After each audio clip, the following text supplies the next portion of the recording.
미국에서 일단 두 가지 투자를 꽤 발표를 했는데요. 첫 번째로는 미국 안에 그냥 아예 미국에 200억 달러를 투자를 해서 데이터 센터와 에너지 인프라를 짓겠다라는 투자와 두 번째로는 뭐 알파벳이나 오라클, 세일즈포스, 우버 그리고 뭐 AMD를 포함한 다수의 주요 테크 기업들과 함께 800억 달러를 공동 투자해서 뭐 사우디와 미국의 이런 차세대 기술 개발을 함께 하겠다라는 이 두 가지 발표가 있었습니다. 물론 이 차세대 기술은 기본적으로 AI, 뭐 로보틱스, 자동화와 관련된 이런 AI 기반 기술들이고요. 특히나 이와 관련해서 결국 가장 큰 이슈를 먼저 시장에 줬던 것은 바로 이 엔비디아 GPU 18,000개 공급 소식이었죠. 또 이렇게 데이터와 관련된 이 데이터 볼트와 관련된 소식도 있었지만 그 다음으로 또 사우디 국부펀드 자회사 중 하나인 이 휴메인 역시도 다시 한번 이렇게 엔비디아 칩을 구매하겠다라고 발표를 하면서 굉장히 주가 긍정적인 모습을 보였는데요.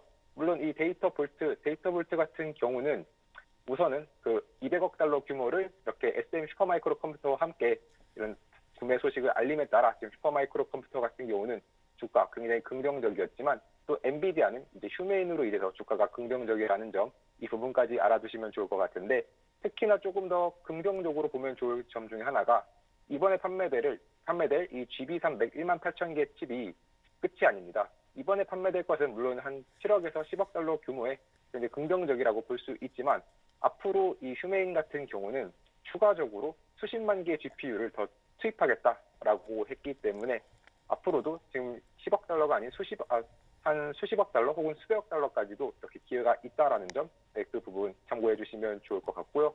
결국에 이 엔비디아 CEO, 젠슨 CEO가 뭐 최근 들어서는 로보틱스랑 그리고 뭐 자율주행을 많이 이야기를 했지만 그 전에 바로 가장 시장에서 또 많이 어닝콜 때마다 중요하다고 말했던 부분 중에 하나가 그때는 이제 소버린 AI였습니다. 그리고 결국에 사우디아라비아가 이렇게 하려고 하는 거, 결국 이렇게까지 GPU 많이 사가지고 데이터 센터 만드는 거, 결국에는 이 소버린 AI로 가는 하나의 시발점이라고 보시면 되겠고요.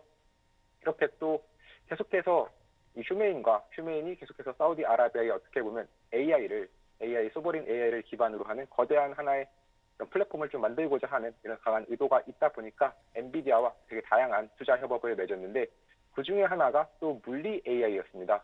네, 결국 젠슨 CEO가 가장 어떻게 보면 최근 중요하게 바라보고 있는 부분인데요.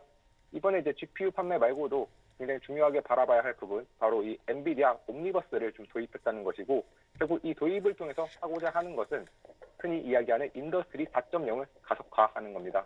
네, 로봇, 뭐 자동화 등 다양한 것들이 지금 포함이 되어 있는데, 특히나 이번에 결국 원래 기본적으로 엔비디아가 이제 칩이 굉장히 강했던 이유 중 하나는 단순히 칩 자체가 물론 성능이 좋았던 것도 있지만 결국 푸다라는 거대한 생태계를, 거대한 소프트웨어 플랫폼을 가지고 있었기 때문이고, 향후 있을 특히나 모두가 지금 예상하고 있는 이 로봇 AI, 물리 AI 시장이 커질 것은 다 알지만 그 시장에서 엔비디아가 강력한 경쟁력과 이익을 유지하기 위해서는 이 소프트웨어 생태계를 가져야 한다라는 측면에서 이번 이 휴메인과의 파트너십 다시 한번 좀 긍정적으로 바라볼 수 있겠고요. 또 이번 휴메인과의 파트너십은 좀 단순히 제품을 판매하는 것 수준을 넘어서 되게 나아가서 좀 되게 다양한 사우디아라비아의 어떤 AI 정책과 관련된 거대한 시장의 하나의 좀 일부로서도 보이는 모습을 보였는데요. 일단 먼저 뭐 사우디의 개발자나 아니면 시민들의 AI 기술 교육도 엔비디아와 함께 하고 또 AI 전반의 어떤 생태계 구축의 파트너로서 엔비디아가 진입을 했기 때문에 앞으로 이 사우디아라비아에서의 엔비디아의 행보 계속해서 좀 지켜보시면 좋을 것 같고요.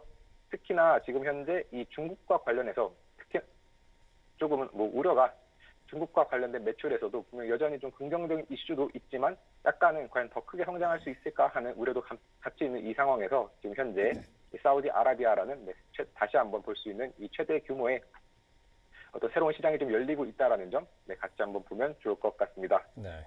네. 이 관련해서 좀 질문을 드리자면 사실 엔비디아와 AMD 각자 이제 플랫폼 자체는 한쪽은 오픈형이고 한쪽은 폐쇄형으로 좀 다르긴 하지만 역량은 엔비디아가 훨씬 많은 게 사실이죠. 그러다 보니까 메인 기사에는 엔비디아가 많이 올라오는 것은 맞아 보이는데 궁금한 건 그겁니다. 두 회사가 사우디아라비아랑 굉장히 큰 규모의 계약을 맺었다 손 치더라도 사실 관세라든지 반도체 관련된 수출 통제는 여전한 상황에서 이렇게 단기적인 수출 계약, 매출고를 올렸다고 해서 주가가 오르는 것이 장기적으로 또 흐름을 타고 갈 수가 있겠느냐 이런 의문이 좀 남게 되거든요. 여기에 대해서 어떻게 보십니까? 결국에는 결국 이 엔비디아, AMD 모두 다 칩을 단순히 많이 팔았다는 이유만으로 주가가 좀 장기적으로 바로 갈 수 있겠느냐라는 의문이 당연히 일부는 있을 수 있겠지만, 일단 당연히 칩 기업으로서 칩 많이 팔면 당연히 일단 매출 오르고 당연히 주가 오르는 것까지는 맞는데요. 그리고 그걸 넘어서 지금 현재 앞으로도 더 많은 칩 계약을 하지 않을까 하는 기대감도 지금 포함이 되고 있습니다. 왜냐하면 이제 사우디아라비아 말고도 분명 카타르나 UAE에서 추가적인 계약이 있을 수도 있고요. 또 분명히 이 기업들이 단순히 투자를 일회성으로만 하는 것이 아니라, 뭐 사우디아라비아 같은 경우는 이제 5일 다음 시대를 준비를 하고 있고, 그 시대에서 중요하게 생각하는 것들 중에 하나가 관광과 그리고 이런 AI를 통한 뭐 AI 팩토리를 만드는 것이기 때문에, 근데 이 부분에 대한 기대감도 좀 함께 가져가는 것이고, 그렇기 때문에 이번 소식이 단순히 지금 이렇게 상승하는 것을 좀 정당화를 좀 충분히 할 수 있다라고 보시면 좋을 것 같습니다. 네, 확실히 이제 기반적인 그런 요소들, 그러니까 엔비디아와 AMD가 갖고 있는 반도체라는 섹터 안에서의 펀더먼탈은 확실히 미국장에서도 증명이 됐기 때문에 이 점이 매출로 이어진다는 장기적인 요소가 충분히 될 만하다. 이렇게 저는 이해하도록 하겠습니다. 자, 이번에는 그렇다면 반도체 섹터에서 상당히 많이 아시아에서 드러난 매출로 증명되는 요소들 몇 가지만 찾아볼 텐데요. 일단 혼하이, 폭스콘의 매출이 오늘 나왔는데 연간으로 봤을 때는 24% 상승하는 전년 동기 대비한 아주 준수한 숫자를 찍어줬습니다. 하지만 가이던스를 내리는 일이 있었거든요. 이걸 어떻게 설명해야 될지 한번 내용 설명해 주시죠. 네, 분명히 이제 매출도 24% 상승했고, 사실 순이익도 91% 상승하고, 심지어 이제 예상치를 상회하면서 어떻게 보면 실적은 사상 최고치를 찍었다라고도 말씀을 드릴 수 있겠는데요. 그렇지만 이번에 결국 가이던스를 하향했고, 그 가이던스의 하향한 정도는 이제 강한 성장에서 그냥 보다 신중한 성장 정도로, 물론 여전히 성장할 수는 있지만 그 성장폭이 좀 줄었다라고 보시면 되겠습니다. 그러면 결국 이렇게 가이던스를 하향하게 된 원인은 무엇인가라고 보면 크게 두 가지를 말씀드릴 수 있겠는데요. 첫 번째는 이제 관세와 관련된 불확실성이고, 두 번째는 환율입니다.